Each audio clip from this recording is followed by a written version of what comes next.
नवरात्रि में लोग अपनी आस्था और श्रद्धा के अनुसार देवी को प्रसन्न करने के अनेक उपाय करते हैं। कोई व्रत रखता है, कोई नित्य देवी के मंत्रों का जाप करता है, कोई दुर्गा सप्तशती का नियमित पाठ करता है, तो कोई साधनाएं करता है।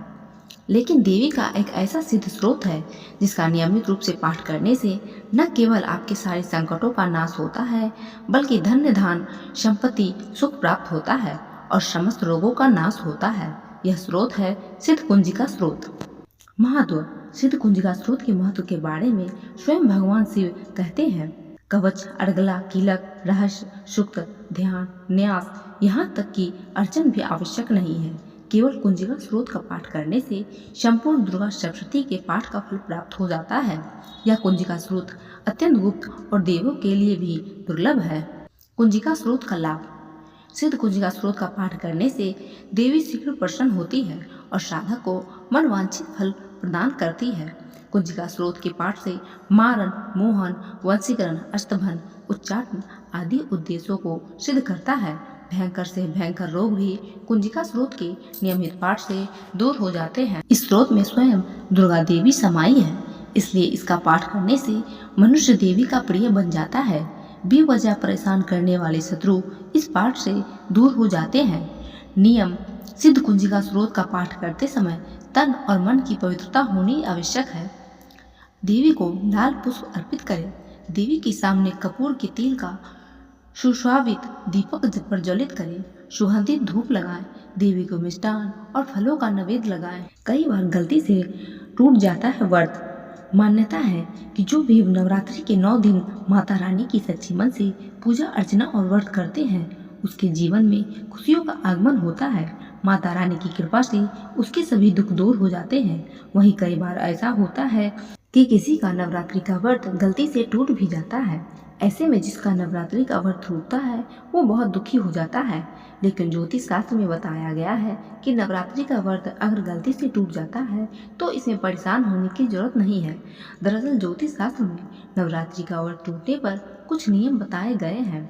ऐसे में आइए जानते हैं, व्रत गलती से टूट जाए तो क्या करना चाहिए। नवरात्रि में व्रत टूटने पर करिए क्या। नवरात्रि के दिनों में लोग व्रत टूट न जाए इसके लिए विशेष सावधानी बरतते हैं, लेकिन कई बार ऐसा होता है कि अनजाने में व्रत टूट ही जाता है। ऐसा होता है तो घबराना नहीं चाहिए, बल्कि माता रानी से हाथ जोड़कर क्षमा प्रार्थना कर लेनी चाहिए। नवरात्रि के व्रत टूट जाए तो देवी देवताओं के नाम का हवन करवाना चाहिए, साथ ही क्षमा मांगना चाहिए। हवन कराने से माता का गुस्सा भी शांत होता है। साथ ही हवन कराने से व्रत भी पूरा माना जाता है। व्रत टूटने के बाद माता की प्रतिमा का स्थापना करना चाहिए। फिर माता की प्रतिमा को पंचामृत से स्नान कराना चाहिए। व्रत टूटने के बाद दान पुण्य करना चाहिए। दान पुण्य करने से माता प्रसन्न होती है। नवरात्रि में जिस दिन व्रत टूटा हो उस दिन माता दुर्गा के उस स्वरूप की पूजा और आरती करनी चाहिए।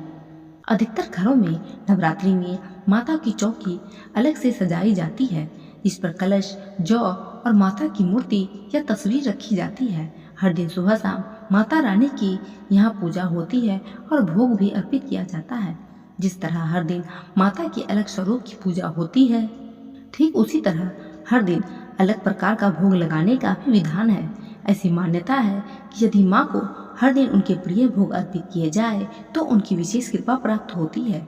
आइए जान लेते हैं 9 प्रकार के विशेष भोग के बारे में जिसको आप चढ़ा सकते हैं। माँ शैलपुत्री को चढ़ाए घी से बनी चीजों का भोग। नवरात्रि के पहले दिन माँ शैलपुत्री की पूजा की जाती है। ये हिमालय राज की पुत्री है और इनका वाहन बैल है। माँ शैलपुत्री को घी या घी से बनी चीजों को भोग लगाने की मान्यता है। दूसरे दिन माता ब्रह्मचारिणी की सच्चे मन से भक्त उपासना करते हैं। इनको ज्ञान, तपस्या और संयम की देवी कहा जाता है। माँ ब्रह्मचारिणी को पंचामृत का भोग लगाया जाता है। इस दिन भय और नकारात्मक का नाश करने वाली माता चंद्रघंटा की विशेष पूजा अर्चना होती है। इनके माथे पर अर्धचंद्र सुशोभित है। माता रानी को आप तीसरे दिन दूध से बनी खीर या अन्य किसी चीज का भोग लगा सकते हैं। रात्रि के चौथे दिन माँ कुष्मांडा की स्वरूप की पूजा होती है। माता ने अपनी दिव्य शक्ति से पूरे ब्रह्मांड की रचना की थी। कुष्मांडा देवी को मालपुए का भोग इस दिन अर्पित करें। दिन पांचवा दिन स्कंद माता को समर्पित होता है। पांचवा दिन देवी के इस स्वरूप की पूजा होती है। स्कंद माता भगवान कार्तिकेय की माता है। इस दिन आप फलों का भोग लगाएं। नवरात्रि के छठे दिन माँ कात्यायनी के स्वरूप की भक्त पूजा करती है। माता सभी प्रकार की बाधाएं दूर करती है। छठवें दिन आप माता रानी को शहद का भोग चढ़ाएं। सातवें दिन माँ कालरात्रि का दिन होता है। ऐसे में इस दिन देवी के इस स्वरूप की उपासना होती है। माता कालरात्रि को गुड़ का भोग अर्पित किया जाता है। यह माता रानी का उग्र और शक्तिशाली स्वरूप है। रात्रि के आठवें दिन आप माता महागौरी को नारियल का भोग लगाएं।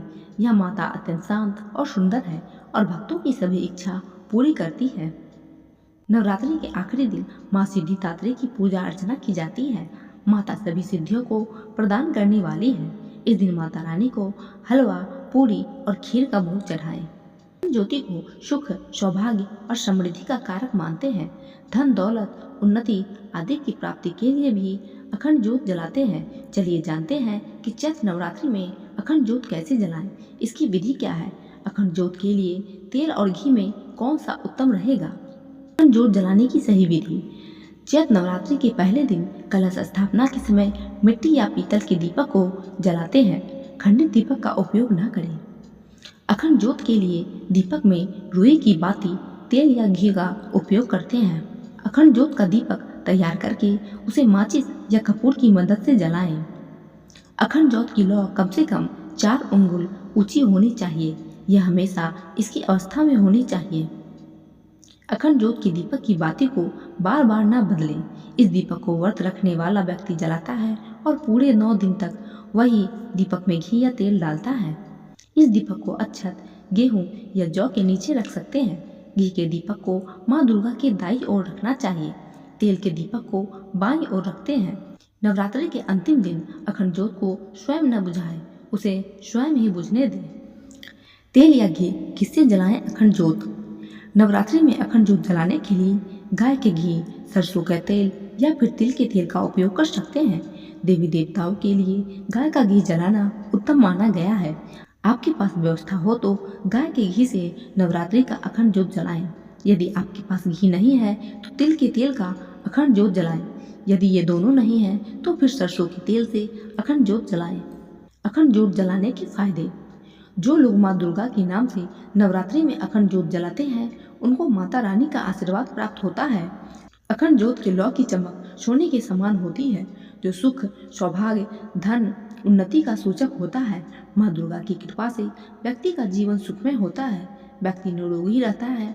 अखंड ज्योत के प्रभाव से घर के अंदर की नकारात्मकता दूर होती है, नेगेटिव एनर्जी खत्म होती है। लोग नवरात्र में व्रत करते हैं, उन्हें साफ सफाई से जुड़े बहुत से नियमों का पालन करना होता है, लेकिन ऐसे में उन महिलाओं के लिए एक बड़ी दुविधा जैसी स्थिति उत्पन्न हो जाती है जब वह नवरात्रि के बीच में पीरियड से गुजरती है।